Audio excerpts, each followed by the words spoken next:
Hello, my friends, and welcome to a brand new episode of the Discourse and Magic podcast. My name is Jonah, and in this episode, we sit down with the one and only Kostya Kimlat.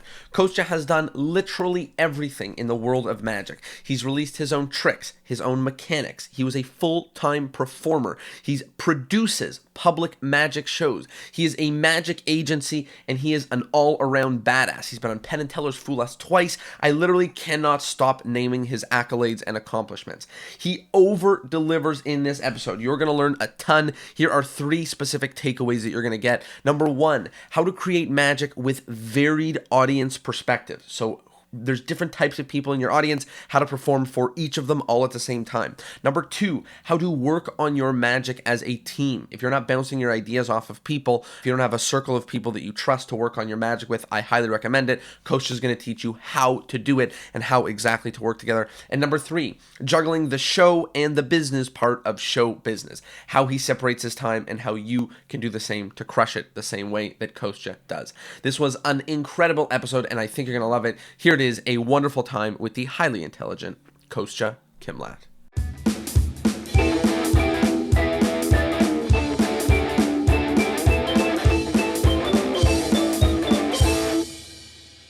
Hello, everybody, and welcome to Discourse and Magic. My name is Jonah Babbins, and we are here with the one and only Kostya Kimlat. Kostya, how are you? I'm doing wonderful. Thanks so much for having me. I am super excited to have you. You know, one thing that happens at the end of every episode is magicians recommend other magicians that would be perfect for the podcast. And you are tied for the number 1 most recommended guest, which I think is quite telling because this is a podcast of business and theory. And I think you are an expert in both of those things. So I'm excited to dive in. Excellent. I've been catching up on the episodes and you've had so many of my friends on. So I feel very honored to be here. Well, I'm excited to jump into it. And let's start at the very beginning where we usually do. How did you get into magic? How'd you catch the bug? In some ways, my story is similar to so many others. In a few ways, it's different. When I look back on it, I think there's multiple episodes that happened that each one kind of took me to the next level until I was so deep down the rabbit hole.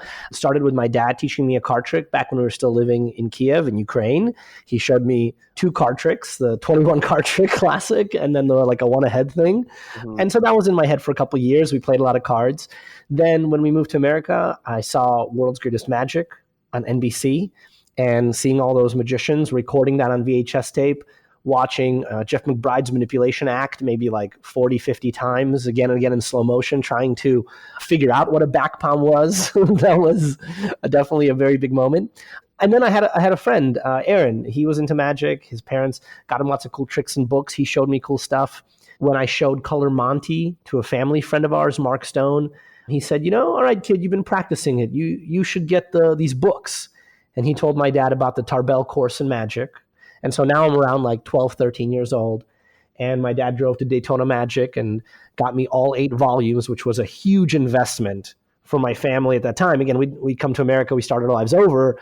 We don't have much finances. So for him to spend like $200 on books was like, all right, let's see. And so he's always said how that's his biggest and best investment that paid off the most. Wow. Those were like the specific little episodes that really got me up to the level where now I'm learning really good magic and starting to meet other magicians. And then from there, went deeper and deeper, going to conventions and local meetings and things like that. So let's keep going on the journey. So you started learning magic. You got the Tarbell course, which is enough information for multiple careers and then some. Walk me through the next steps of the journey in terms of, so you started being part of clubs, part of conventions. Tell me about how you progressed as a magician. Yeah, one of the things I'm probably grateful for is the fact that YouTube was not around because all of my crappy videos as a 12-year-old that I would have posted online are still on like 8mm tapes and no one sees. So that's good. Garages somewhere instead of with yes. views. Yeah. But I'll say this, is that was right around the time when message boards started coming out. So I was on a message board called alt.magic. And at 14 years old, unbeknownst to me, I replied to a post of a girl who was living in Baltimore at the time who was 13. We would meet 15 years later and get married 18 years later. No way. And we never knew that we connected online. But that's probably the most magical thing. Like my wife and I, we went on our first date and she's like, oh, I used to post on these message boards. And I'm like, oh, like what? Like alt.magic? And she's like, yeah, that's the one. Oh my goodness. And that night she searched because Google archived everything. She found that when she was 13, I was 14, living in different cities, she posted a magic question and I answered that. Isn't that Can you amazing? believe in one breath, we're able to say, like, I'm so glad I didn't upload videos as a kid. Wow, that would have been so embarrassing. And in the same breath to say, but thankfully Google held on to everything that I did right as a kid to make this like incredible, magical full circle moment. It's true. You're right. There's absolutely, you're right. There could be so many positives from posting embarrassing kid videos, and at the same time, a loss if you didn't have that online. So yes, there's a great irony there.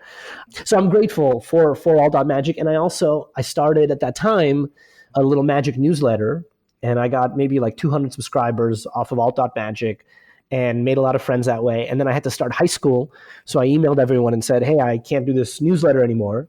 And it was like 7 or 8 weeks in. We had done 7 or 8 issues. It was like 13, 14 pages, book reviews, tricks. And then I emailed everyone and was like, "Oh, I'm starting high school. I can't continue this." And I got a mix of like, what the hell? I've been listening to a high school kid. And then others, Walt Anthony, who became my mentor, was like, "Hey, you know what? Good for you, kid. Let me send you some books." And so I got books from Walt, non-magic books like Respect for Acting by Uta Hagen, The Tao Te Ching, Magic and Meaning by Eugene Berger. And in the meantime, in Orlando, I was going to the local IBM club, the Bev Bergeron Club, and there I was meeting friends who were showing me the work of Derek Dingle and like hardcore card stuff. So that became really crucial to me, is that I had these two influences, one on hardcore technique and card magic in person, and the other one on theory and business from online mentors. And I think that became crucial. Just to draw on another thing that you said, which has come up quite a few times recently in my world, is that forum, the second deal. And what's so funny about it is every time now there's a card magician who was a card magician and now they're still a card magician, but they're doing bigger and better and huge things in the world of magic right now. All of them were on the second deal. I don't know what it was. I don't know what it is, but everyone who was on that forum has really grown in the world of magic. And I think a lot of the young leaders that we have in magic now are people that were on that forum. That's so cool. Yeah, it's an interesting thing and also exciting to see what's going to happen in the next 10 years. And if it was all the fans of Discourse and Magic who end up being the people who Ooh, hey, man. You'd be good. Yeah, Jason Alford is the one that started the second deal, and it was just such a hardcore group of people who were, I don't know, it was a message board that wasn't publicly available, so we could delve deep into methods. And we also had that personal convention. So you had that personal accountability. It wasn't just anonymous. And everybody shared. I mean, I asked a ton of stupid questions. I published all of my original tricks on those message boards. So, and people were just honest and helpful. On All Dot Magic, I would get bashed as a kid who knew nothing and why am I asking these stupid questions? On the second deal, it was all people like, all right, let's work with you on this. It just goes to show you community is so important. And you can get that online. It's just difficult to get that in a public forum.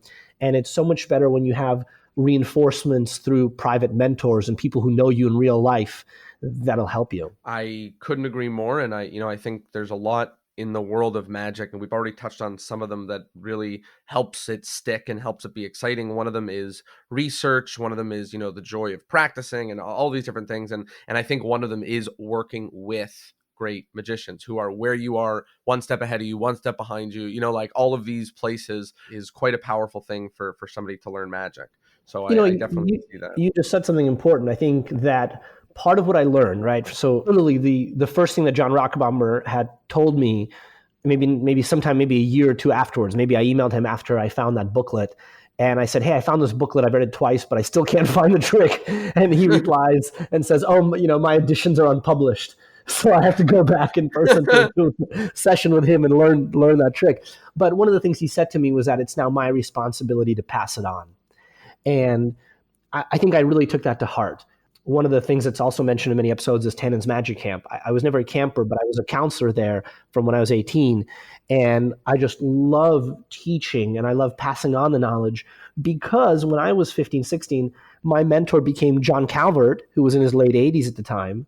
My mentors were, Bev Bergeron and other people in the Orlando ring. And I just met all these people who were in their 70s, 80s, who wanted to share their knowledge.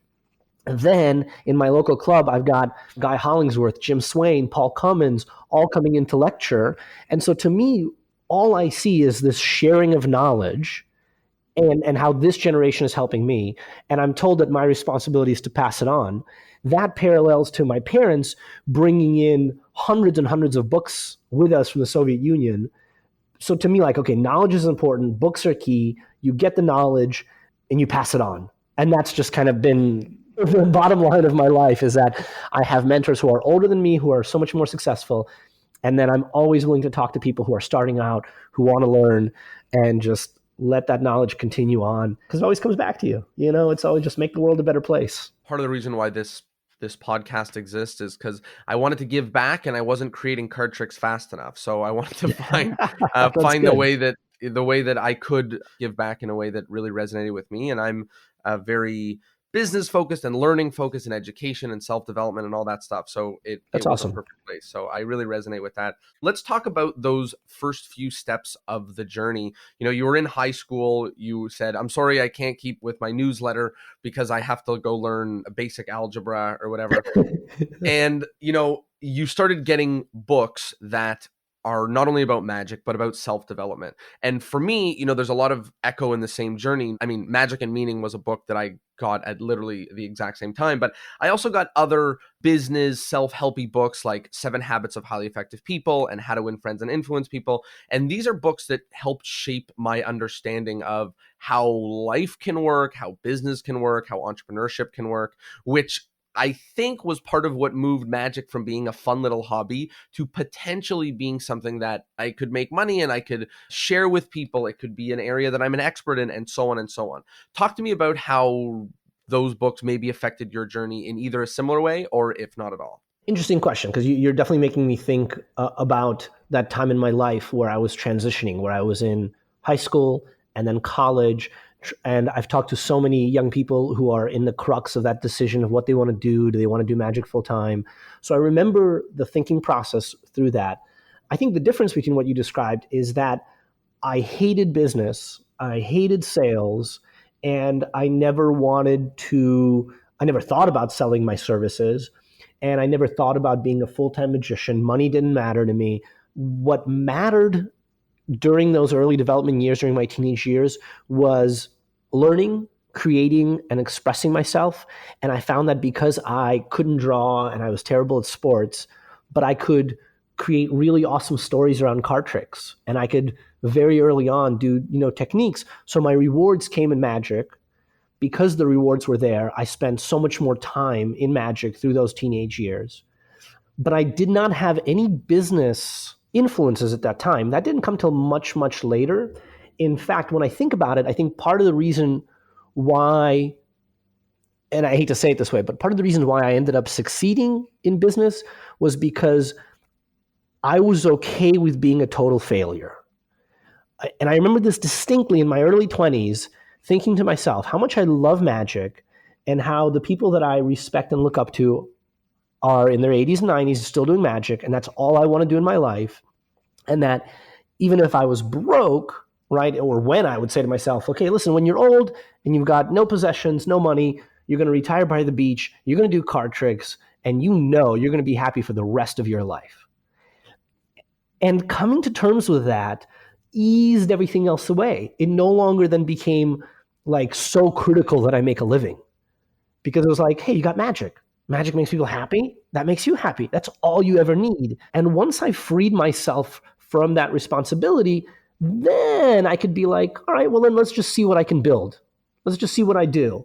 And then when I looked at my business from when I was 18 to 22, I was like, all right, well, the same people have now hired me for 2, 3, 4 years in a row. My income has grown by 10, 15, 20%. It was still very small at the time, but it was growing. And that kind of made me think, okay, you can continue this. And that's when I made the decision of like, okay, it's not a decision for me. I'm already doing it. I just need to continue doing school and magic at the same time. So that's the psychology behind kind of where I was, where it wasn't like, I didn't have the 4-hour work week then. That came many years later. What helped in business was that I was hired for business events. And because I was now hired for business events, I now got to see how real businesses run and how they have conferences and run their organizations, and got to talk to business people. And I saw that I was having really great business conversations and worldly conversations about politics and news and life with my clients. And that's when my business really focus took off in my early 20s. Even though I was, mentioning how these books influenced my journey, I really resonate with the kind of, I gave it a shot and it was kind of working. And then the next year it was bigger. And then the next year it was bigger. And then by the time I thought about it, it was already working. And it wasn't so hard. It wasn't like taking a giant leap. It was more like saying, you know what? I can go this route. I can go this direction. It seems to be working and seems to be doing kind of whether the things I expected are more than I ever expected or anything like that. You went to university? Yeah, I went to University of Central Florida. It's a funny story because it's exactly what so many magicians go through, where they either, get to the end of the journey and then they quit at the very end, like, forget it, I don't need it. So I was in this very similar space where everyone was like, oh, you need your degree to have a job and all that stuff. And I was like, A, my business is already established in magic. B, my degree's in philosophy. Like, I'm not gonna. And I remember when I was maybe my junior year, I went to a philosophy convention after having gone to like a dozen magic conventions. Much less fun. Exactly. I was like, this is so boring. I mean, I was like, I love philosophy. I love thinking about it. But this convention, there is no jamming going on. Right. And there's intellectual discussions, but the physical aspect of magic and learning and discovery and creation is so cool. And so I remember, you know what? I don't want to go into academia, and so everyone was telling me to finish, and I was like, I don't care. And at that point, by the way, it'd been like 7-8 years that I'd been doing one class every other semester online, finishing up with French and Buddhism, because I finished all my philosophy degree in the first 2 years. I was like obsessed with it. I dropped out of magic, by the way, at 18. This is a crucial thing, because for kids they're afraid that when they go into school, they're going to lose their passion for magic that they had in high school. And I tell them that that's okay, that you'll have several times in your life where you might drop out of magic, and that's fine. So I did that for 2 years and focused on school. And then when I got back into it, Mark D'Souza was the one that 7 years later just turns to me one point, and I was over at his house, and he said something that no one else had said. Everyone else is like, you need your degree. And he just looks at me, he goes, it's good to finish what you started. And the moment he said that, it crushed me, because I knew he was right. And I knew that moment that I would now have to finish, because there's nothing I could say about that. Yeah, that's a quality I want for the rest of my life, to finish what I started. So he's the reason I went back and finished, and I wrote an honors thesis on philosophy and magic so I could graduate, at least feel good about the 9 years. I definitely resonate with that. And I think it's possible that's why I actually finished my degree, just because it's like, heck, I decided to do this only 4 years ago, so I can get to the end of it. But I definitely resonate with that. And, also as an entrepreneur, you want to use that muscle of setting up, follow through, check the box, and moving forward. So that's a good habit to get going. Talk to me about now the more serious steps of the journey. So you graduated, you finished what you started, and now you went from being a magician on the side to potentially turning this into something full time. How did you go about doing that? Probably the most important part was restaurant work.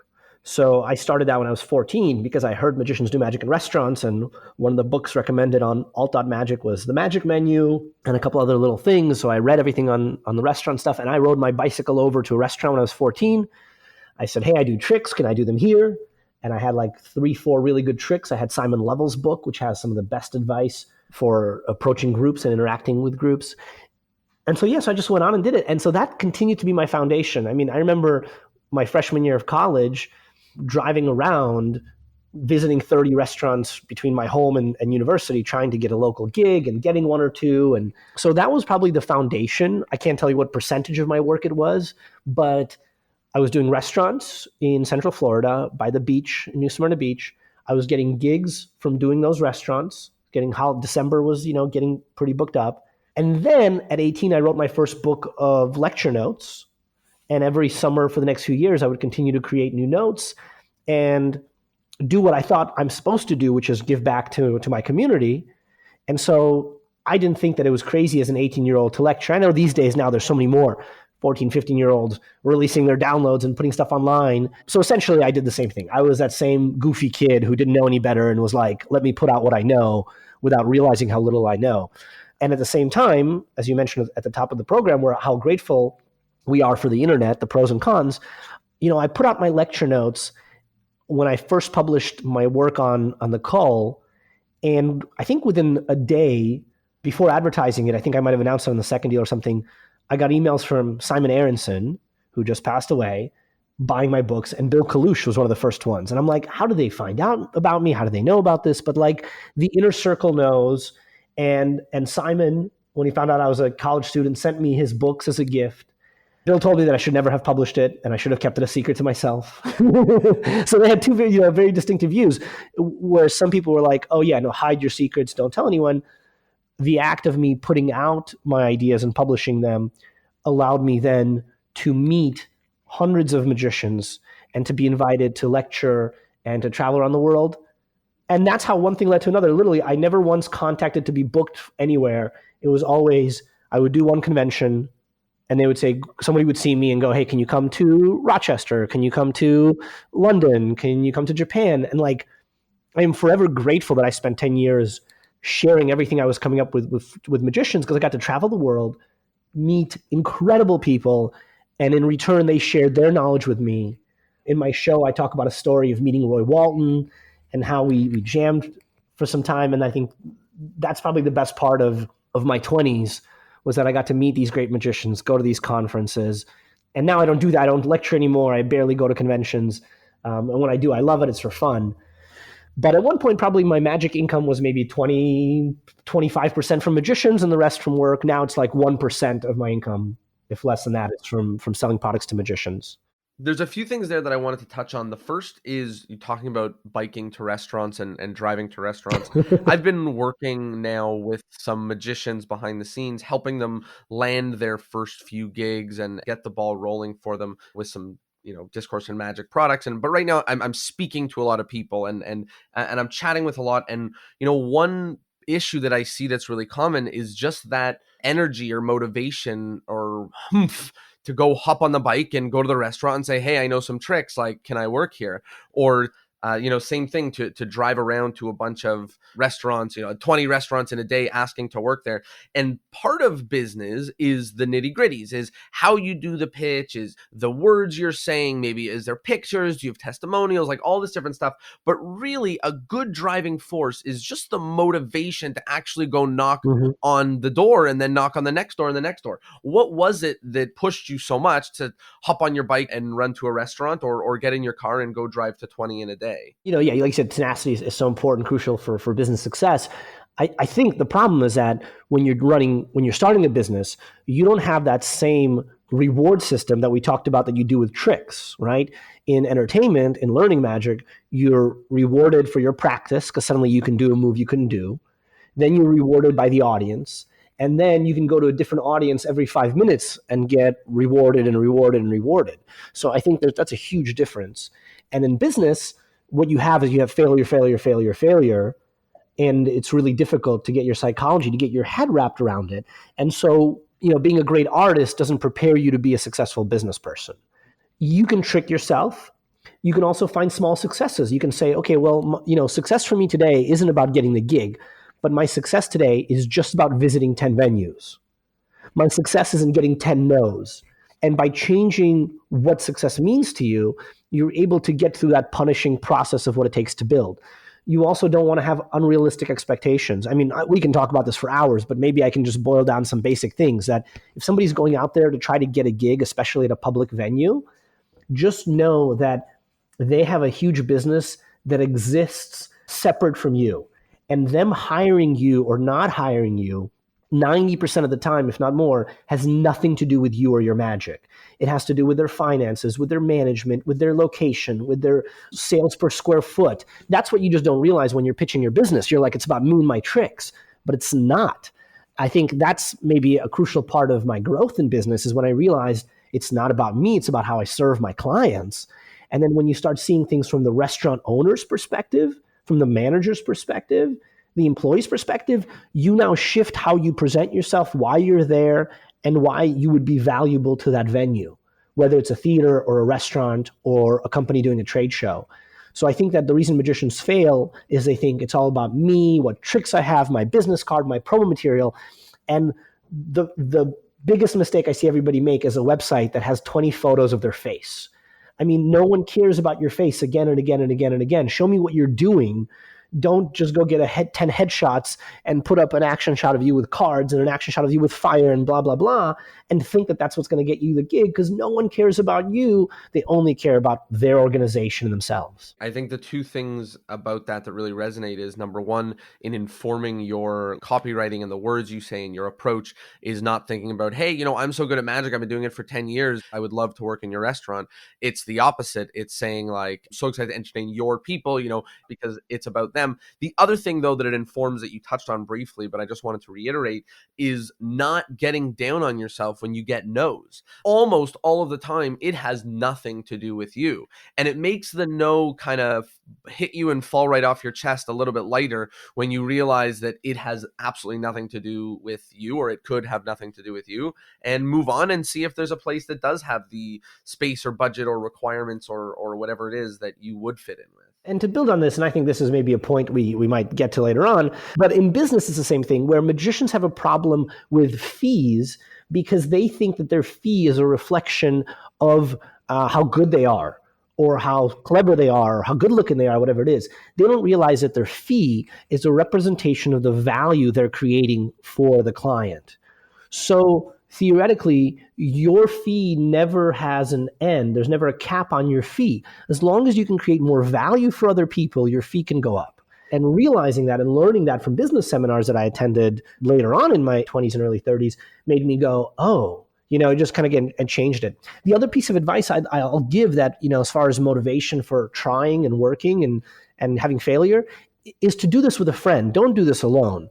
I know you work with Ben in Toronto, and when I first started the restaurant business was because I saw a local magician, who was trying to get all these local gigs. He was trying to approach all these local restaurants that I had already approached over 5-10 years. And I said, you know what, let me team up with you, because you're the first magician I've met who's technically skilled and who can do this, that I feel, I know you're going to do a good job with people, but you're having trouble with the business end. Let me help you. And that was in like 2009. And a year later, I started Restaurant Magic Business and started helping magicians around the country. But putting that aside, when I first started, it was the fact that I had a friend who would say, I really don't want to go out today. No, listen, we talked about this. We're going to go out. And every Tuesday, Wednesday, Thursday from 2 to 5 p.m. for a month, we visited a total of 80 restaurants to get 4 contracts over the course of 3 months. And I wouldn't have done that if it wasn't for a friend.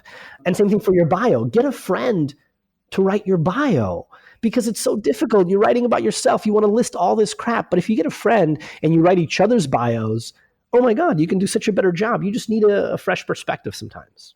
Killer advice. And I'm often doing exactly that for bios and stuff. Like I hired a friend just to do, I was like, here, just do this. You know more about me than I do, and I can't talk about myself. It hurts. There's another thing kind of outside of the realm, but that you mentioned earlier, and I'd love to know how it moved forward with you, is that piece of wisdom or knowledge or info that you got that said, hide your secrets. And I know you got it at the same time that you got other conflicting advice, but I just wonder how you felt about that now that your magic has been out in the world. What's your feeling about keeping secrets? So we live in a world where there really aren't any secrets, and any knowledge is accessible and it's open everywhere. And so there's this constant fight of like, well, I don't want all my tricks to be exposed. I want to work on my show, so I'm not doing any obvious commercial material that anybody can Google and find the tricks that I do. So I strive, not to do that. But at the same time, for the sake of our humanity growing, it's wonderful that all knowledge is out there and available. What prevents everyone from becoming a great magician is that now there's so much knowledge that you don't know what's good or bad. Whenever I meet kids when I'm performing live and they tell me they're doing magic, I always ask them how they're learning. And 80% of the time the answer is YouTube. And I always find some fun way to say that, look, if you want to know the real secrets, you've got to meet magicians and you got to prove to them that you've already practiced, which means you got to read the books where the real secrets are at, because YouTube is like blind people teaching blind people. And it's just like, so there's a watered down level of knowledge. It's a struggle that many magicians are seeing and dealing with.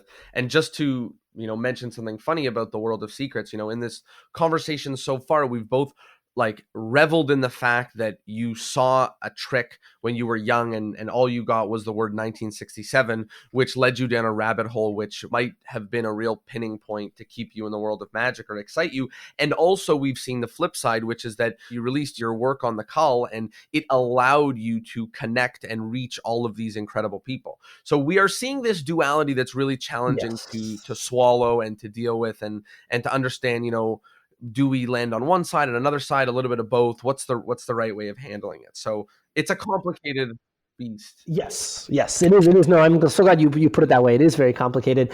I think maybe a small distinction might just be the fact that I didn't just blindly put out the work, but I spent many years learning it, teaching it to magicians one-on-one. So before I put out the work on DVD, I wrote it up in little notes.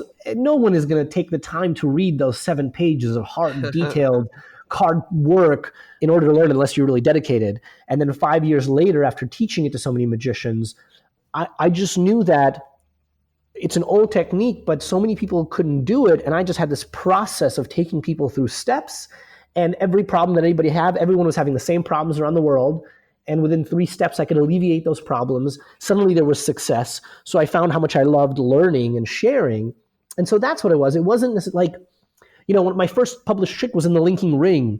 And to me, my goals were getting published in small magazines and books, because that was a way to establish a foundation, as opposed to getting fame and fortune and views. Like I didn't want views. I wanted the people that I respected to open up their doors and say, all right, kid, you're putting in the work.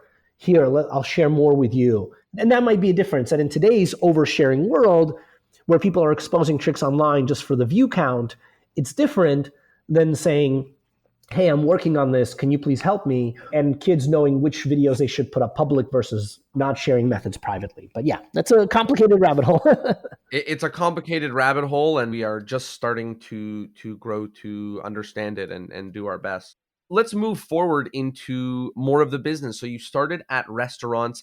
It got the snowballing process going, which is common, magician, starting with restaurants to really help put yourself on the scene for private bookings and things of that nature. And now you are really plugged into the world of magic. So help me bridge that gap from biking to your first restaurants and working there to kind of where you are now. Walk me through that journey. I mean, that's like 18 years now kind of this journey. And I remember when I first started hearing about a magician advertise that he's been doing magic for 12 years or something like that on their promo materials. And I remember being so angry about that, because I was doing magic for maybe like a year and a half or 2. And I was like, oh, what does that matter? Who cares 12 years? Like, that means nothing. My tricks are entertaining. I'm good enough now. And now being on the other side of that, where I'm like, oh, I've been doing magic for 23 years. I realized that the things that what I had in the beginning was passion, energy, technique, and entertainment value. What I have now on the other side is the ability to serve my audiences and everything else besides the trick. The tricks took the first 10 years. Then I focused on myself and my brand and everything else. Now, and I've been telling my audience this the last few months, is that I'm finally starting to have fun the last 5, 6, 7, 8 years, because I'm now no longer worried about my tricks or myself, and I'm really focused on the audience. And so for anybody who's starting off and who's frustrated by like, well, I don't need to have 10 years of experience to be good, you're right. You don't need 10 years of experience to be good. But what happens with those years of experience is that you've served and you've helped so many more people that whenever new opportunity comes along, you know how to take care of that. So with that being said, how did I get there? Trade shows were a big help in my early 20s. When I got my first trade show client from like 19 to 22, I did a bunch of trade shows a year for them. And I was around business people, and I was around, I was doing banking trade shows. And here I am, a 19-year-old kid being asked to qualify people by asking them how big their bank is. Oh, only 40 million, we can't talk to you. And so that to me was just like preposterous. But learning that there's a much bigger world than I know of, that there's a much bigger world of business and finance and everything else was an important lesson. And then a lot of the clients that brought me in were franchises. And I think that's another thing that really hit me from a business perspective, because I compared that to the lectures that I was doing. Every time I was doing a lecture, after every lecture, we went to Denny's. right? No matter what city you were in, you'd always go to the IHOP or the Denny's. And then in every city I was lecturing, there was always somebody dressed in a clown uniform in the front row, paying close attention. There were two guys in the back row shuffling cards, not paying any attention because they're too good for lectures. So I found that every city was like a model, a duplicate model of the Magic Club. And as I traveled, I realized, okay, the franchise brands that I see everywhere make me feel comfortable because, it's a new city, but there's a McDonald's there, so it feels familiar. And then learning from my business clients of the franchise model, I realized that, I'm not the only one doing this, that there's guys just like me in every city. There's 2 or 3 hardcore sleight-of-hand magicians who want to do this full time. And I think that realization that most magicians have is that I'm the only thing that matters and the universe revolves around me. And the business side made me realize that I am just like hundreds of others in their own cities. And maybe there's a business model that I can replicate and duplicate and help. And I can use for myself that others have done successfully. And then eventually going, hey, wait a minute, you know what? Maybe other people can use my model. I think that was the crucial change for me in my mid-20s. And it just happened from working all these business events and talking to all these business people. That was kind of my real world education while constantly reading business books. It's interesting that so much of that knowledge came from an industry or industries where it's kind of a different beast. Like, obviously I see all the similarities that you're talking about, but like you said, you're talking about banks that you can't work with because they don't make at least $40 million and there's like hundreds of employees, the buildings have their names on it. But not only pull the kind of wisdom, but also realize that a lot of the elements of business are made out of the same thing, no matter what the scale Exactly. is. So if you go restaurant to restaurant, that's door to door, that's phone calls, that's email marketing. It's the same thing. You put testimonials and quotes on your websites. Yeah, Amazon's got a review section and people love to read them. So no matter the scale of the business, like, we do have the same building blocks. So it's really awesome that helped you kind of see the potential and see the light. What came first, the booking agency or the public shows? So they kind of both, they fed into each other. And maybe just before I dive into that, I'll tell you that one of my influences was a book called E-Myth Revisited. The idea of that book is that if you're starting your first business, you've got to create your first location or first office or first whatever as if you were creating 10,000 franchises. And so what I remember doing distinctly in 2009, 2010 was mapping out what a perfect business looked like and creating, writing out what the 15 departments would be that would be running all the different aspects of it, putting those 15 papers on the wall because I needed this giant, I needed to see it. And then writing my name on every position that I was responsible for, which was all of them, and then spending the next 3 years hiring people or finding people to work with that could run those positions so that I would be responsible for just the ones. But treating my business as, instead of I'm an individual solo artist, and I realize that I can't treat my business the way I treat my art. And to be successful in one does not mean success in the other.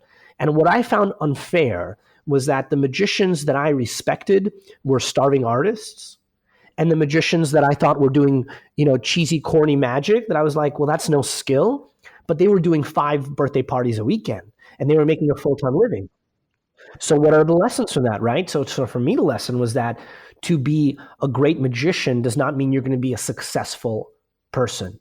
And this became crucial for me because I think a lot of magicians who are really wonderful artists, when they kind of learn how deep I am in business, they tend to package me in, and in their mind is like, oh, he's a business guy. He's a card magician who sold out and went the business way. What they don't see is that I really compartmentalized it, where I said to myself, look, I love being a starving artist. I want to do tricks for the rest of my life. And I am going to do that. Now that's 100%. That box is all set to go. But you know what? I'm kind of annoyed by the fact that all the people who are financially successful, to me, are not the best magicians. So I don't want to do that. How do I learn to do those other things well? How do I become better at those things? And those things have no connection to how good I am as a magician. And so waking up in the morning, I remember in my early 20s, and being like, I don't want to work on my business. I want to practice linking rings today. Okay, well, that's just as helpful to my business. And that being a really cool moment of realizing I'm contributing to my success, whether I work on my tricks or my business. I don't have to answer my emails right now. I can work on tricks. That's okay. And then when I'm working on the business, it's like, all right, let's knock this out. This is fun. Let's do this. Let's finish up this work. And then I can get back to playing tricks. So balancing those two has been crucial to me because I really love the business that I've built, but I also greatly value my time as an artist and as a playing with magic. One of the things that you said that really sticks out to me is the term starving artist. When I hear starving artist, the immediate feeling for me is someone who only puts work into the art part of it and doesn't really put work into the business part of it. So I totally resonate with that message that you're saying and kind of opening your eyes a little bit, taking a step back and saying like, you know what? How lucky I am that I get to do this thing that I love so much as a business. But let's be realistic and realize that that doesn't mean that I lock myself in my dungeon and do this and hope that money falls from the sky. But it means that I need to generate the opportunities that allow me to do this thing. And separate yourself, like separate your artistic worth from your financial gains as a business person. And also, my business grows because I'm a successful artist. People want to hire me not because I'm good at calling them or following up. My business sustains itself because I keep track of my leads and I follow up and I make sure I get to people. But the real reason that I'm successful is because people see me and they go, hey, we want you to create the feeling that you just created for me. I want you to create that for my company or for my family. And then let me mention a book called Real Artists Don't Starve by Jeff Goins. I think that's a phenomenal book, like 12 chapters in there. And it covers so many of the same kind of thinking of what artists needs to do in order to stop thinking of themselves as a starving artist to a thriving artist. So I recommend that book. Another thing that I wanted to touch on that you said, which I thought was a really great way to think about it, is that I have to stop treating my business like my art. And I loved what you said about all of the different departments and whether that's, an actual hope to fill seats with 9 or 10 or 15 employees or whatever, or just a compartmentalization of all of the necessary things to function a business. You need someone who can write the emails. You need someone who can take the photos. You need someone who can answer the phone and so on and so on. It's a really great way to realize it's two different beasts here, being an artist and being in business, and they both take multiple things. One of the things that you touched on is you mentioned about spending your time. If I spend my morning linking rings, that has whatever impact it does on my magic and on my business. How have you struggled, or maybe what revelations have you had about how you spend your time day to day and how you feel about how you spend? Certainly, I don't know if you can hear her in the background, but my daughter, our first child, she's just waking up right now and she's 11 months old, and that has wonderfully changed. Well, it's changed the time that I have available because I just have like a tenth of the time available now. But that's also a personal choice because it's, most people after the paternity leave or maternity leave, they go back to work. And so I've made a choice to be with her as much as I possibly can. I've been giving away more shows, booking other people for more shows. I've been taking less opportunities just because I love being at home with my wife and daughter. So big change now. Let's rewind for a moment. And let's look at my 20s and early 30s when it was just magic and just my personal life. And I think what I mentioned to you about the linking rings was my first, not an excuse, but it was a way of making myself feel better about not wanting to work. It was like, I really don't want to answer emails today. What do I want to do? You know what? I want to work on tricks. Oh, that's great. That helps too. So that was a great way to justify being lazy and just being a magician. It's a tough question because I think that's something that I dealt with over and over and over, and that everyone has to deal with over and over and over. I think the practical solutions are going back to what we talked about earlier, which is reward system. And there's lots of systems for organizing your time. One of the systems that I learned that was incredibly helpful to me, which correlates to me writing down the job assignments, was not looking at what I have to do, but thinking of who I have to be. Right? So this was a big change because suddenly realizing, okay, who do I have to be today? Well, today I have to be the master magician. Today I have to be my financial guru. Today I have to be the client, the personal follow-up. So it wasn't tasks anymore. And when I started using this system of, okay, today I'm a financial wizard for the day, it made it okay that I suddenly had to do accounting for 4 hours at the end of the year to do all my stuff and catch up on taxes. When I said I'm going to be a business guru today, Well, that suddenly changed my mind because now I'm going, okay, well, who am I today? Oh, today I'm the person who calls people and creates opportunities and grows my business exponentially. Okay, what do I want to be today? Oh, I want to be the trickster. I'm putting everything else aside. I'm just a trickster. So identifying those roles, I think, is important. Like you said, whether you do them or you get someone else to do them. And then telling yourself very clearly what you're going to do today and who you're going to be gives you that ability to reward yourself a couple hours or a couple days later to say, I have done that part, I have done that role. And look, I get for people who are listening to this who are just into magic tricks, they're like, well, I just do tricks. That may not be their interest. But my background is that I came from an immigrant family. My family came here and gave up their lives to start over. So no one's ever going to give me anything, right? I have to earn everything I've got. And from 14, suddenly people give me money for magic. And it's like, okay, well, I guess I can do this for a living. It wasn't a choice, but it was what I've chosen to do. And that's why I've built it up as much as I have. So, there's many rooms in the house of magic, and we all have our personal motivations and forces that drive us. But there's so many resources and tools and books and tricks that can help us be better at what we do. I think it's all psychology, getting our mindset right and then getting the tasks right. One thing that really stuck out to me about what you were saying about kind of the different departments and the different parts of the business is it kind of makes me think of plate spinning, you've got all these different things going, your magic's got to work, the business has got to work, you got to be good at finances, and you got to keep them all going. And if any of them falls down, then you've got a mess. Maybe you're a starving artist, or maybe you're booking gigs, but you're that really annoying, shitty magician we were talking about, that is not very good at magic, but can book gigs or whatever other things in between. So I definitely resonate with that. And I love the method of saying, like, I need to make sure that all of these boxes get checked, whether it's once a month or once a week or once a day or whatever. I have to be my finance person. I have to be my writer. I have to be my marketer. I have to, and so on. That's a great point you just made. On the papers where I wrote down the position, I would write down the amount of time required each week or month, because exactly, that's so important. I'm so glad you said that, because some of the positions are once a month check-in. Others are, an annual check-in. Others are weekly. Others are daily. So yeah, once you identify those positions, identifying how much time is required, now you suddenly realize, well, I can't give myself to everything. Now you start to realize the importance. And it's either time or money. You're either going to give your time or you're going to give your money for someone else to do it. Just, I doubt more than 2% of magicians around have ever done this kind of a thing for their business. What you said before, and I know I've already reiterated it, but just to say it again, is you cannot run your business like you run your art.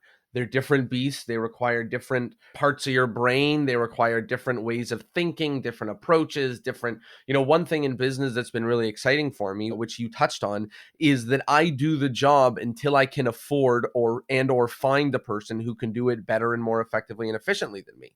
And that's not true necessarily for my magic. Like, I'm always the one doing the job, like I can get creative and I can come up with new methods and new ideas, but I'm not necessarily trying to replace the tasks that I'm not good at. And just as a great example, in this podcast, when I started it, I edited it myself, and I'm not a trained editor. And the first however many episodes it was that I edited, people would send messages and say, love the content, hate the editing, it's horrible. And then I found amazing editors who I'm so excited to work with, and they do a better job than me, faster than me. And I'm so excited that I was able to get to a place where I'm able to do that. Thinking about that in business and in magic and offloading, you don't need full-time employees, you don't need an office with people at desks and then phone calls and whatever, but there are ways to hire people that are better than you, that can do it faster, more effectively, more efficiently, and cheaper than you can. And it's exciting to scale your business that way. Exactly right. Just do it department by department, do it. And this is another thing that's important, that if anyone is thinking of doing magic full time, I don't recommend somebody just quitting everything and diving in cold. I think it's more important to slowly build your business so that if you have a full-time job and magic income is 10%, then the next year it's 15%, then it's 20%. And once you see that continual, consistent growth year over year, that makes you feel more comfortable about switching roles and leaving that full-time job. And also it allows you to do what I've always recommended to any business person, which is that your willingness to spend and invest on your business should reflect your confidence to earn. So if it's your second, third, fourth, fifth year of business, you already have a history of earnings that you can say, I have I've made X, and every year I've made X times 1.2. Well, that means next year it's going to be this much. Okay, well, if I'm going to make $10,000, $50,000, $100,000 next year, how much of that am I willing to invest right now? And that's the key thing, right? Right now, how much am I willing to invest of the money that I have into hiring the people that I need or hiring the services that I need to improve the aspects of my business that I need in order to get me to that next level? And again, I want to reiterate that for me, it's not about financial gain. It has nothing to do with pure financial gain. It's the same artistic challenge that I have when I have an idea, like, oh, I want to do this trick. And then there's this challenge of creating it. I have that same idea in business of, okay, well, what do I want to have? What's the vision of the business I want to have in my life? And now what are the challenges to get me there? And those challenges continue to grow and change over time. And I think that's just the nature of life, is change and growth. Like you said about that beginning journey, not to just say, hey, I'm a full-time magician tomorrow. One of the words that sticks out to me, which is much bigger in the startup and tech industry, is bootstrapping, right? Which is saying like, okay, I've got a closet full of hats and I wear all of them. And one day I may not, but today I do. And saying today I have to work late and I have to do a little bit extra to get this thing off and on the ground and going and rolling. Maybe tomorrow I won't, but today I do. That's how you get a business started, and that's how it gets going. So I love that, and I love the mentality. I want to change gears a little bit and talk about the magic itself. You've got some incredible magic, and part of that comes down to how you choose to work on it. And, one of the things we chatted about already is how you choose to spend your time. So one of the things that you mentioned before we got on the interview is practice and how you and your team structure and work on practice. Can you explain what you mean by that?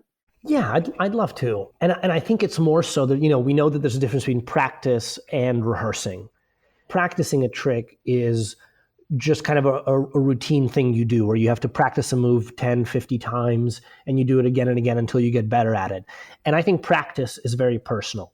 But rehearsal and how we rehearse with my friends, my team of magicians here in Orlando, there's several things that have developed over time. And I think the same things that we've developed, there's lots of other groups of magicians that whenever you end up working with other people, you develop techniques to help each other be better. I think the real lessons we can take as magicians are from people who do improv, because that requires so much greater teamwork than we're used to.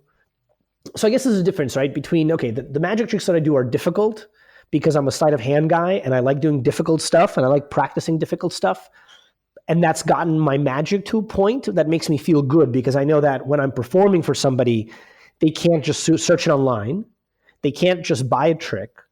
That if, and this is the key, like when I went on the Penn and Teller Fool Us show, I didn't know that I was going to fool them. And I thought to myself, okay, what's the conversation I want to have with people? And what's going to happen when someone searches for my trick online? What trick do I want to do? And the reason I decided to do the most difficult sleight-of-hand trick that I knew at the time was because in my head, I imagined the future conversation. Somebody would be like, oh, I saw you on Fool Us, and then I went online and I found out how your trick is done. And what do I want them to say? And I came to the conclusion that I want them to say, and holy crap, that is the most difficult thing in the world. I don't understand how you could do it. I can't imagine you doing it. I can't imagine myself doing it. So I picked that trick because of its difficulty, because it would change the conversations I would have with people. And it did exactly that. So that's practicing for a particular trick, right? And we'll just continue to work on that. Now, rehearsing with our team, the first thing that I started telling our team in 2010 was, we're going to think like Spanish magicians. They are like no other group of magicians, and people now know this because they have a different community. They have a level of sharing. And when I went there, when I did 10 lectures in Spain, it was so different from American clubs, because American clubs, someone goes up there, does a crappy trick, and everyone gives them a little golf round of applause, and then they turn to each other and they whisper how terrible that was. Whereas in Spain, if someone went up there and didn't do something right, they would come over to him and they would be like, hey, that was, okay, here's what you want to do differently. So if you want to come back next week, here's how you do this. Here's what you want to do instead. And that mentality that I saw in Spain, knowing how great all the Spanish magicians are, but seeing how the clubs were different, made me say, okay, that's got to be number one. And so we have a saying, Well, when we get together to rehearse, I say we're going to think like Spanish magicians, which means we're going to tell each other the truth, and we're here to help each other be better. And then the things that are great about our team is that there's no ego, and every magician is a great person first who happens to be a great magician. So that allows us to have a conversation about helping each other that's different. On a practical level, we do a rehearsal called the Penn and Teller Brain, and I realized this really clearly as I was preparing for the Penn and Teller show, but even I started doing it beforehand, where I would do a rehearsal where I wouldn't talk.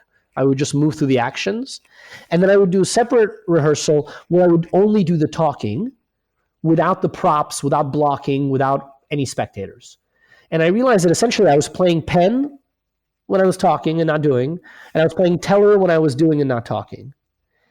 And the realization that that requires different parts of our brain, and that by rehearsing those two separately and then combining them transformed the level of growth that I had. Because then tricks that I had been rehearsing for 3, 4, 5 months that I was having trouble with, suddenly I was able to work technically for a week to get it down. And then I spent a week working on the presentation that I couldn't remember for 3 months.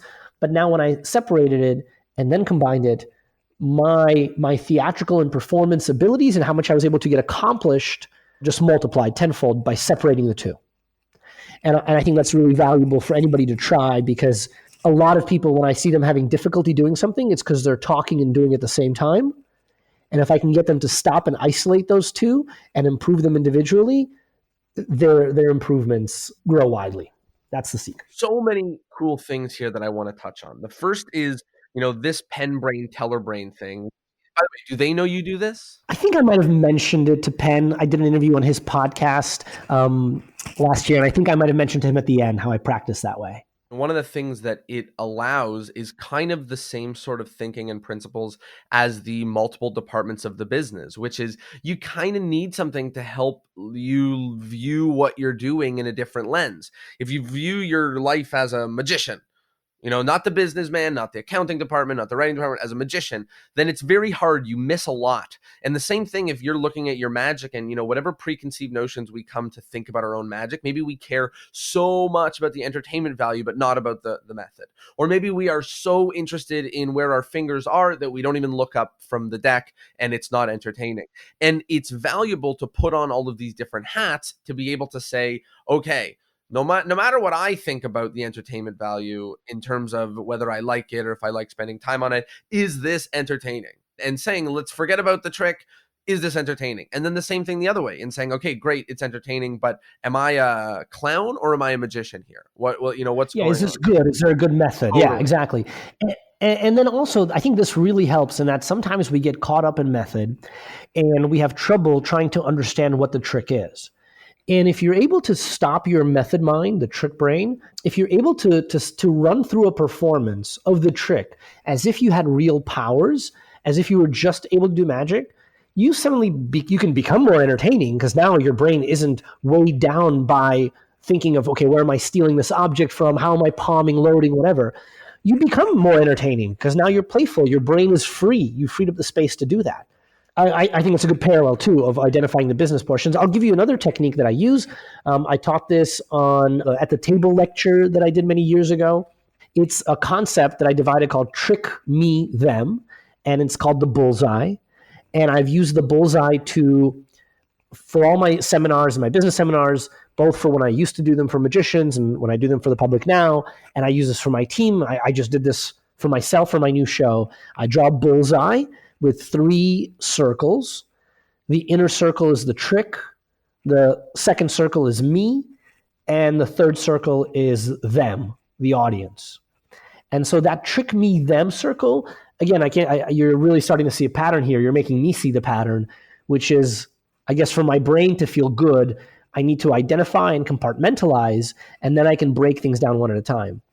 So the new show that I just launched last month, that had more portions than I ever had. And the trick portion had tricks, scripting, lights, blocking, things like that. The me section had costuming, my health, my day of. That's something that I never knew before, but like planning what my day is like, making sure that I sleep well, that I get the right nutrients, that I eat right at the right time.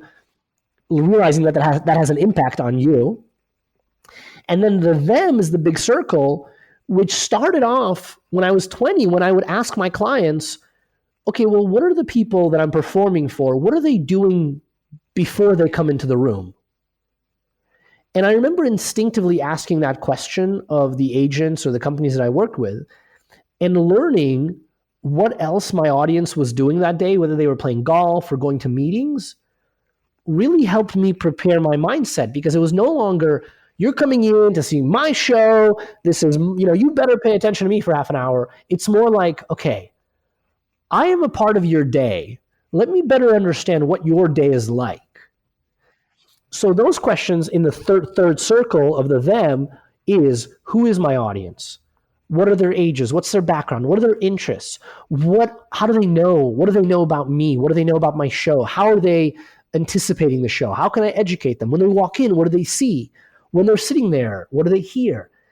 And so literally, when I run this exercise, we can cross off the inner circle pretty quickly. Most magicians will fill it up like 80% of the way of like, I've got enough tricks. Then when we go through the me, they fill it up maybe like 30%, and they realize that, oh, I can improve my voice. I can improve my eye contact, my script, all these things about myself. And then we realize that they haven't even scratched the surface of caring about their audience.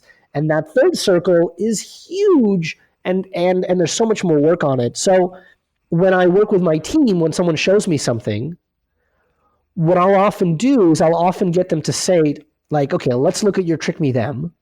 This one's good, but this is what we need to work on. So okay, and I'll give you an example. One of my magicians comes in, does a rehearsal. I say, hey, listen, the trick is really good.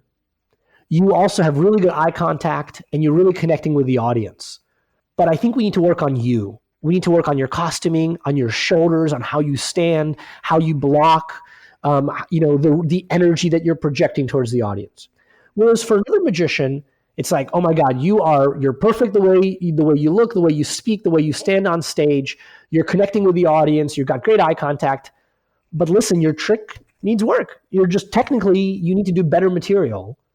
And they're not offended. They know what I mean. They know that I love them and I want them to grow.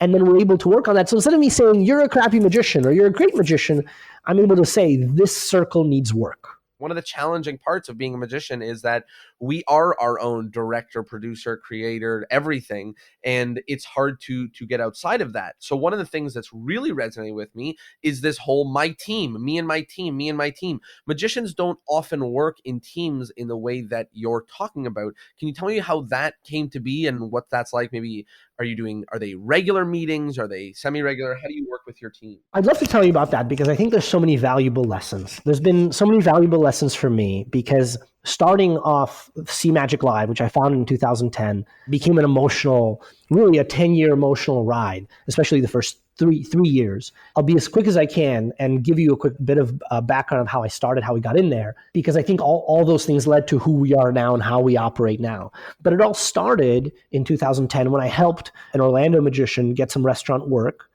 And then I was hired to present to a restaurant association, to a restaurant group. And I got to speak to 150 of their owners of 150 franchise chains. I got a standing ovation. They booked me the next day to speak to all their managers.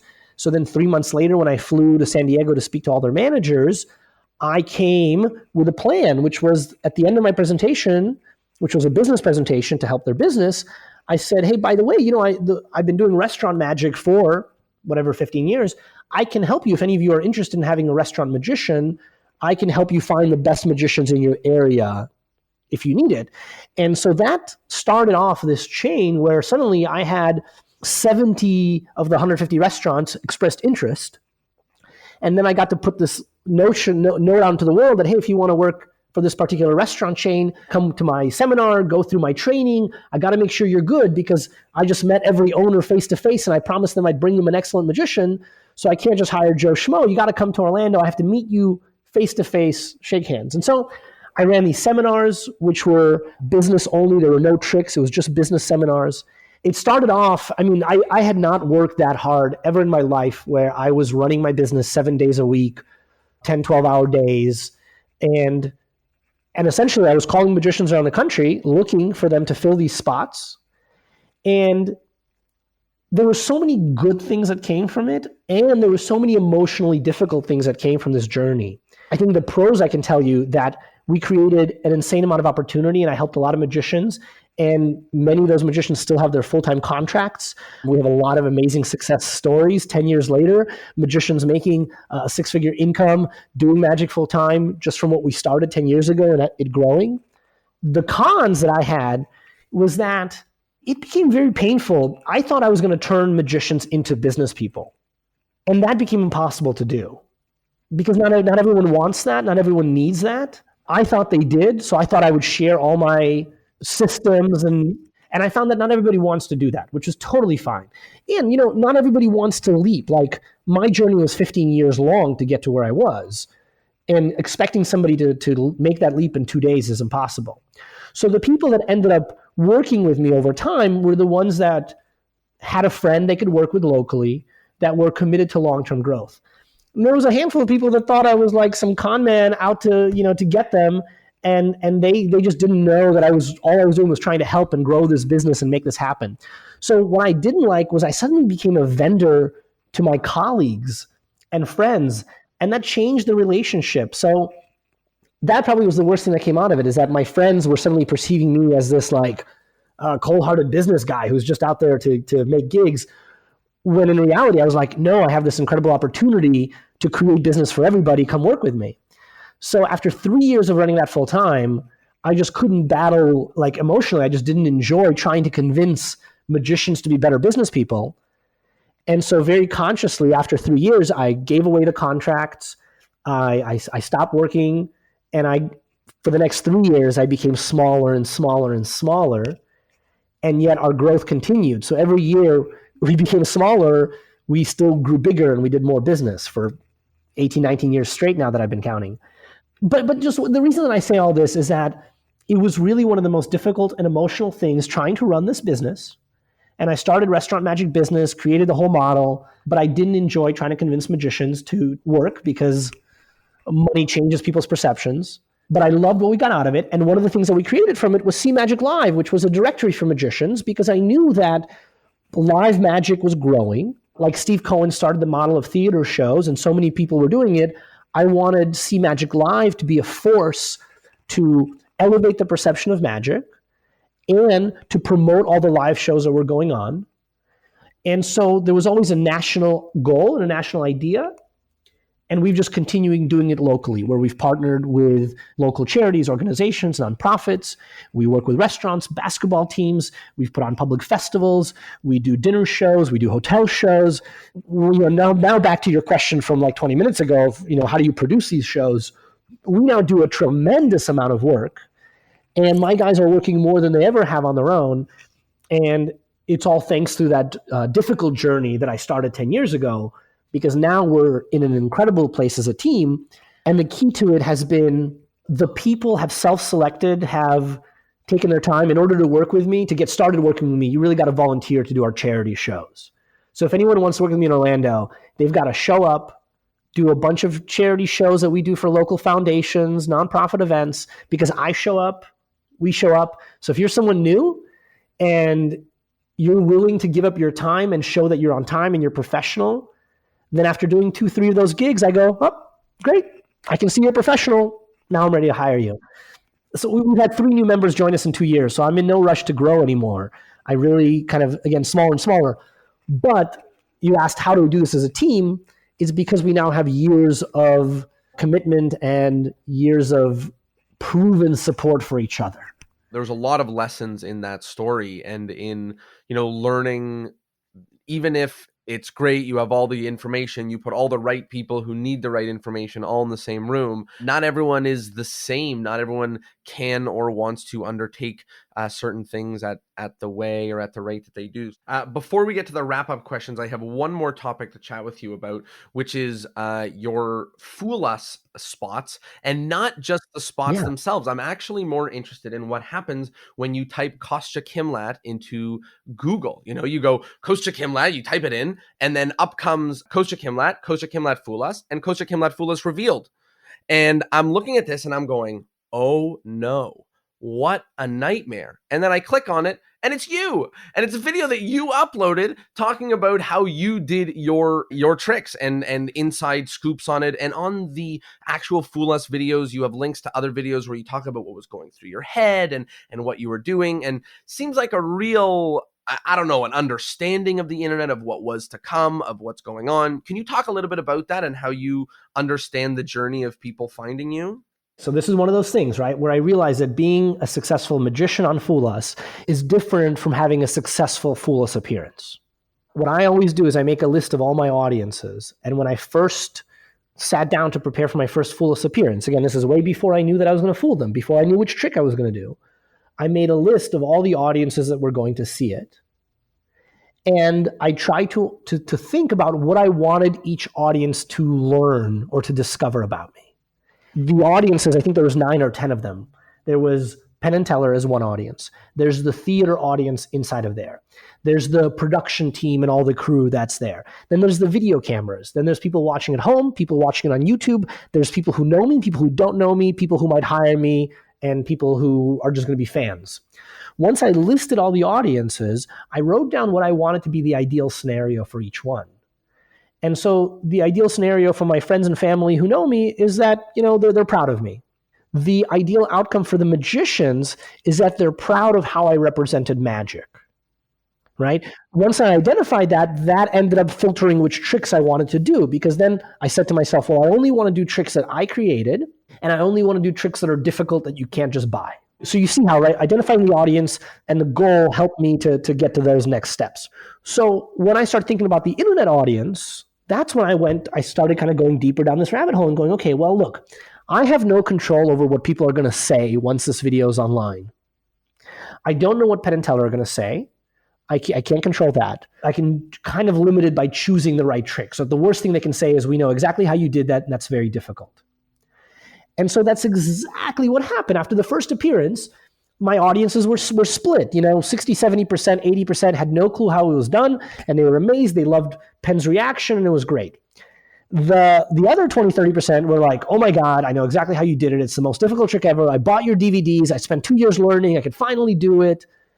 And so both audiences, I was okay with that open conversation without, I didn't want anyone to talk about the call and the details and the technique, because I feel like there needs to be at least a little bit of a barrier for those who are truly interested, have to go a little deeper, whether it's time or money. 1967. Exactly. That's it. So I don't want everyone to know what the call is. So I'm really disappointed by the 3 10-year-olds that have put up their crappy reveal videos online, because worst of all, they're doing a really terrible technique. That's what insults me, is that when they're revealing my technique, it's really bad. And it's insulting, because I would almost rather expose my full 3 hours of DVDs on there so people go, holy shit, it's so difficult, that's unbelievable. But the 10-year-old who does it in 5 minutes poorly creates a false impression. Okay, enough of that ramble. What I did for the second one was that I realized that I can't control these 10-year-olds putting up the reveal videos, and that was already popping up. But I could do what other people have done in the internet, is I could funnel that myself. And so I took ownership of that revealed, posted it myself. So while you can still find some stupid other reveals if you really wanted to, you're usually going to turn it off because it's so boring. But in watching my reveal video, I'm not really revealing how the trick is done, because the second trick I did is a skill. And so that was also chosen on purpose, because that trick was kind of ripped off by other magicians. Other methods were published that were less impressive. I wanted to take ownership of that trick, and I wanted the world. So I kind of was counting on the fact that either they're going to be fooled, or they're going to expose, they're going to say, we know how you do it, and you just do it, which to me was a net positive. And it changed the conversations. Here's one thing that people don't see, right? One of my audiences is my clients. People don't know what conversations I'm having one-on-one with the people that are hiring me. But I can tell you that my videos that I've put out have distinctly channeled those conversations, so that my clients that call me, hire me, and when I show up, I talk to them, I see the exact impact that my videos now have had on them, because I'm able to contain that conversation, to channel it. And yes, I can get those viewers that would otherwise look for a stupid reveal trick. Suddenly they watch my reveal video and they're going, oh, this is actually interesting and difficult. That's where the journey ends or starts in a good way. Yes, yeah, I've changed that. So yeah, so I was just really mindful. So I'm glad you noticed that. I'm having difficulty thinking of what else I can do next, because in order to really fool Penn and Teller, I'd have to do some kind of a clever gimmick or a clever trick. I can't do the difficult sleight of hand because they know that I can do that. So it's difficult to pick a third thing, but I'm certainly happy with the first two appearances, and the trick that I did the second time where I catch that card is the most nerve-wracking, difficult trick that I do in my live shows now, and I love it. Well, that's awesome, and I appreciate that you thought about, again, all of the different people that you're doing it for, not only thinking about the Penn and the Teller, but thinking about the magicians at home and thinking about your potential clients in the future and everything of that nature. And I can tell you it was a fantastic showcase of card magic both times. Thanks so much. Now that we are approaching the end of the episode, we have some wrap-up questions that we ask at the end of each episode. So the very first one is the endless chain. In order to keep the podcast going on for eternity, each guest is asked to recommend another guest that absolutely must be featured on the show. You were recommended by a few guests, so excited to keep the chain going. Who do you think would be a fantastic magician to be featured on this show? Yeah, you've had so many great guests and friends of mine and Fools performers, so I had to really kind of look through the list of people you've had. Have you had Ken Weber, author of Maximum Entertainment? No, I have not. And he would be fantastic. I mean, he's a brilliant mind, a performer who's been around such a long time, and his book, I think, has changed the careers for so many magicians when they're ready to perform and create their show. So I think you'd have an amazing conversation with Ken. I think another friend of mine who is incredibly talented and thoughtful and a great person is Doug McKenzie. That'd also be great. And then I'll recommend one of our team magicians who is not that well known amongst magicians. And he's one of those guys that, he could have the next 50-year career in magic, make a full-time successful living and remain a secret. But I certainly try to praise him and let people know about him. That's Moreau Dantes.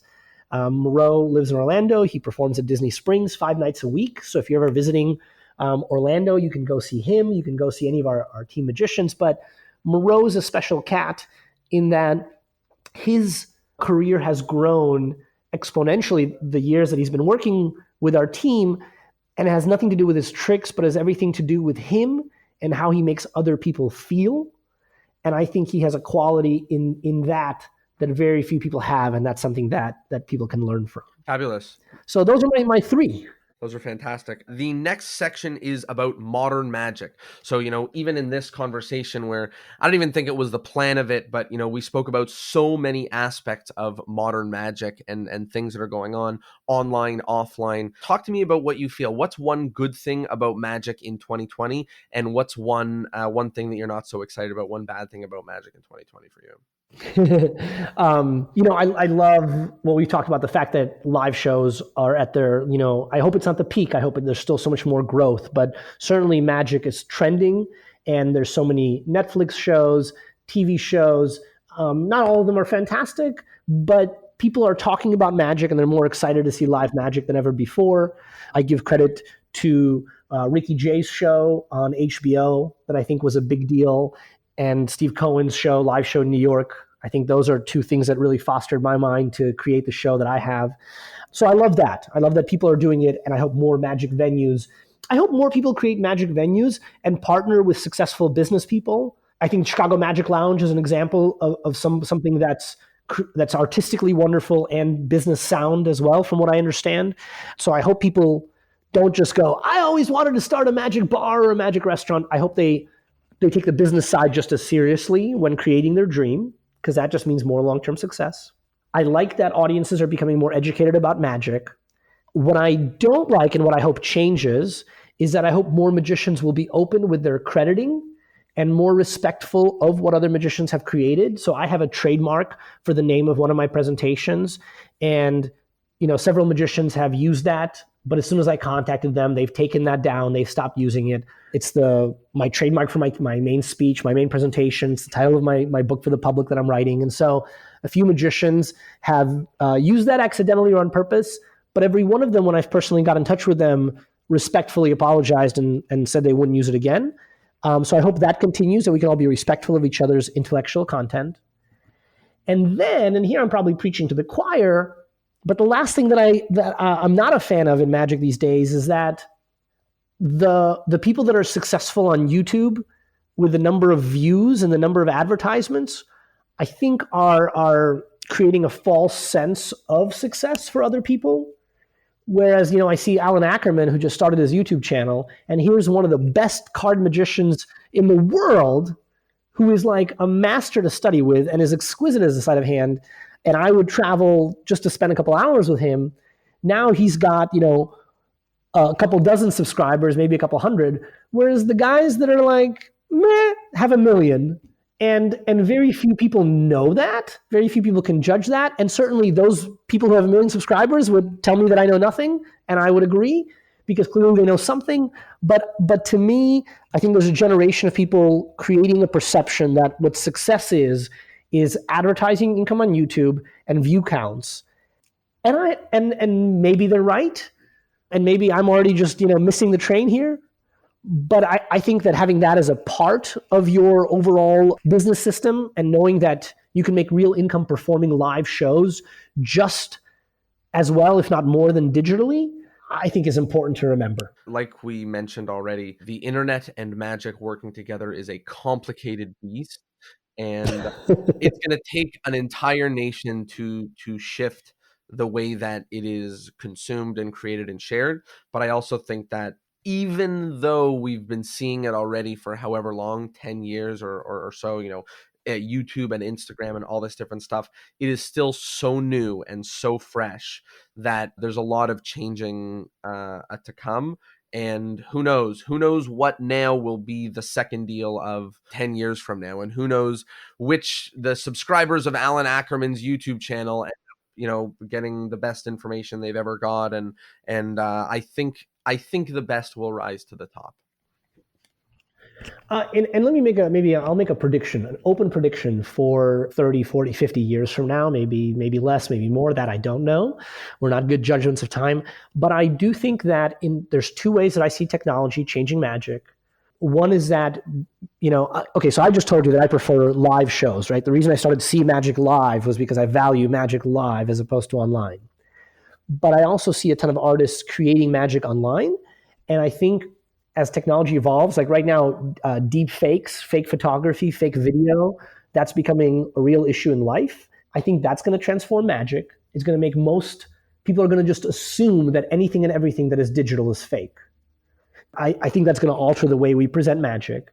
I think we're going to move more towards the magical, away from magic, and more towards the concept of magic, because everything is going to be magical in a way. And then I also believe that the reason, and this is a weird one, but I've been telling my audiences this, so I'm going to tell your audience this. I think that the reason mentalism is so popular is because we are moving towards that as human beings. And with technology, we'll be able to control things with wires attached to our head. We already can, right? I went to a neuroscience conference with Eric Mead like 8-9 years ago, and they had devices where we can move objects with our brain. So it's just the simple things. But what I really think the reason people are obsessed with mentalism is because we're moving towards making more of that real as a species. And very soon we'll be able to transfer thoughts wirelessly and read minds and control objects. Magic has always been creating the fake things that then science catches up to. And I believe that's going to happen with mentalism, and that's going to change our magic in a very interesting way. I'm fascinated by how technology is going to change us. And my goal is to keep the human element as the underpinning of my magic. Well, I love that. And I think that's a great direction to end on. And hey, 30 years from now, we'll come back to this and we'll see exactly how it turned out. As we are nearing the end, we are getting to the take home point. So people have been listening to us talk about magic for over an hour now. So much intricate areas and aspects of online, offline, business, everything. If someone thinks back to this episode and they're able to just remember one key core thing, what would that be for you? What would excite you? Create the reality you want. You can do it. You can do whatever you want to do. You've got the means, you've got the resources. And if you have difficulty and if you have trouble, if you're moving to a new country or you're starting a new job or a new family, whatever difficulties you have, you can overcome this and you can create the reality that you want for yourself, for no one else, for you. And if you can make the world a better place by doing that, that to me is even better. That's the real hallmark of success. I love that. I resonate with that. And just to add a 2 cents of kind of an additional point for me that really resonated was that, you can do whatever it is that you want to do. And again, if you have struggle or if you want help or you want to be better, there is a world's worth of people that are excited to help you and excited to share and grow with you. And I think that's a big takeaway for me. And now the plugs. So you mentioned a bunch of DVDs and projects and all these different stuff. I know that Products for Magicians plays a tiny role in your business right now. But number one, where can people find your magic? And number two, where can people see you perform live? Yeah, absolutely. I'm happy to share. To me, there's still some magic shops that sell my DVDs, and it's certainly a compliment when people go to my webpage and they buy the originals from the artist, as I've always strived to do from others. So certainly, if anybody who does not have my Roadrunner Call DVDs or any of my other lecture notes, they can find them online. My webpage is my first and last name, KostyaKimlat.com. A shortcut to that is KMagic, just the letter K. So if you go to kmagic.com, that'll lead you there. So certainly I appreciate that. And I have a trick called warning with a lighter. That's a really a very popular trick with close-up workers that I've strived hard to keep in print whenever I can. So you can certainly get that. But yeah, the best thing that you can do if you're a magician is to I was going to joke. I was going to say, don't come see my show because for 10 years, I've been doing all my material at a steakhouse in Orlando at a dinner show, and the tickets are expensive. And so I've had a total of 2 magicians come in 10 years, and it's been awesome. And I've perfected all my material. But now I have a new show, and I've had a lot of magicians show up, and a lot more are coming. So now I'm in a phase in my life where I'm more open with showcasing the material that I've been developing for 20 years. So yeah, check out my website. And if you're listening to this and I'm still alive and performing somewhere, come see me. I'd love to see you. Say hello afterwards. That's kind of the most important thing, is to connect with me and say hello. You can find me on all social media channels under my name. There's no other Kostya Kimlat. So find me, get in touch. And I wish you all the best. If you're listening to this, I hope we get to connect in person. I love that. Awesome. Just to add a 2 cents worth, which is I don't think there's a better resource for culling on the planet. So if you want to learn culling, that's definitely the way, definitely the place to go and the way to learn it. So with that, thank you so much for joining me on this episode and digging very, very deep with me. It's no surprise. I knew you would be a fantastic guest, but it's no surprise you were so highly recommended. So thank you sincerely. And this was a lovely episode and a lot to learn for me. And I know a lot to learn for the people at home. So thank you. Thank you for your time. Thank you so much. Thank you for having me. Thank you to everyone for listening. It's been my pleasure. And exactly that. A big thank you to everybody at home for being here, giving us your lovely ears for one more Thursday. Thank you all, and we'll see you next Thursday. Peace.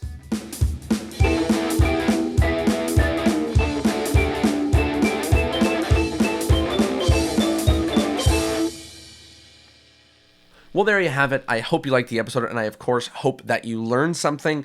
As usual, don't just let this info go in one ear and out the other. Put it into practice. Mentally, right now, pick one thing from the episode that really stuck out to you and put it into action. For me, I love that idea of pen mind and teller mind, how to really reach all of the people in your audience. What was the most important idea for you? What stuck out the most for you? Number one, share it on social media and tag me at Discourse and Magic so I can find out what was the most important thing for you. And number two, put it into action, implement it, and let me know how it goes. As always, thanks for being here. Thanks for spreading the word. Thanks for everything. And I'll see you next Thursday.